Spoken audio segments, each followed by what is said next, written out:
La parole est maintenant à l'Algérie.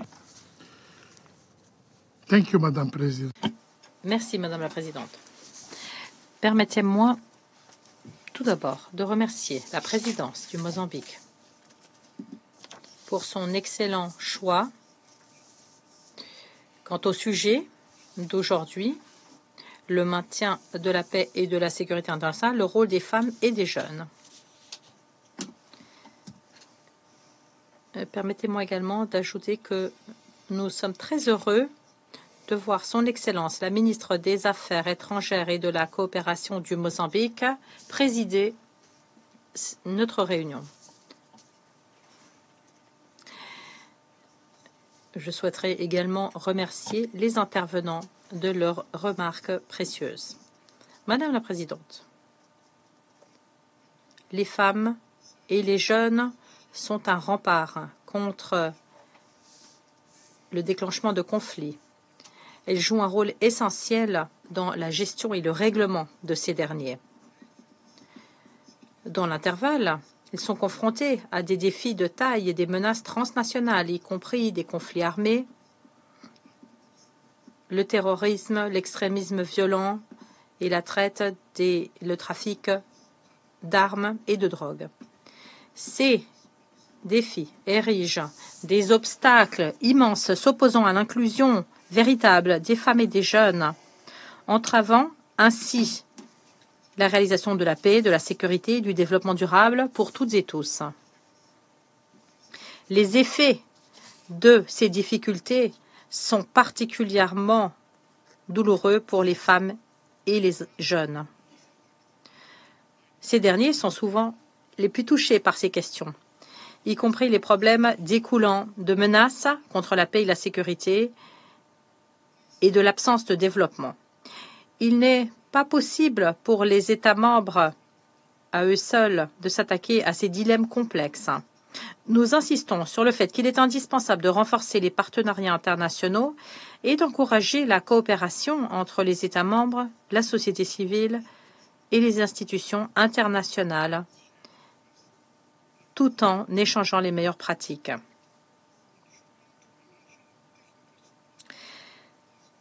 Le soutien financier et technique est tout aussi indispensable pour intégrer de manière réelle les femmes et les jeunes dans les cadres de paix et de sécurité. Les plateformes régionales telles que l'Union africaine jouent un rôle crucial s'agissant de promouvoir ces initiatives.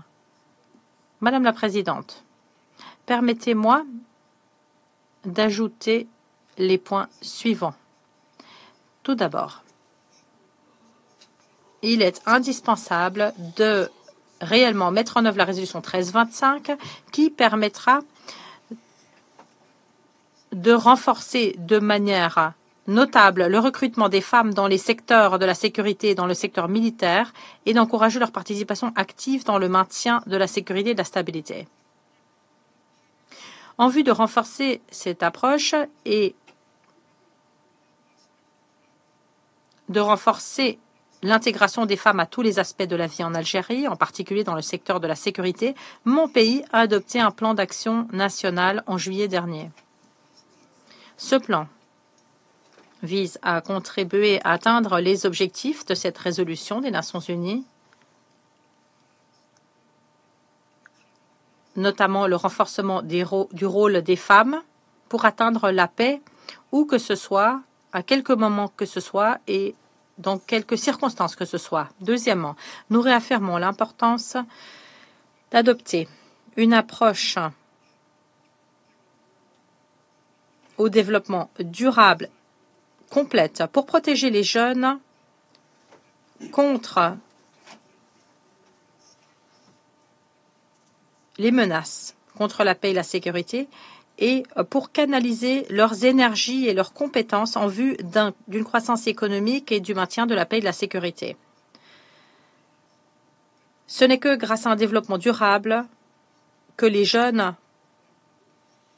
pourront contribuer à renforcer leur communauté et les économies de leur pays. Dans ce contexte, nous soulignons l'importance de l'utilisation des compétences technologiques et numériques des jeunes pour renforcer la synergie entre les programmes Jeunes Pays Sécurité et Femmes Pays Sécurité. Madame la Présidente, nous ne pouvons discuter du rôle des femmes et des jeunes dans le maintien de la paix et de la sécurité internationale sans aborder les souffrances des femmes et des jeunes dans les territoires palestiniens occupés, puisqu'ils y sont exterminés de la manière la plus odieuse et sont privés de leurs droits les plus fondamentaux, y compris le droit à la vie.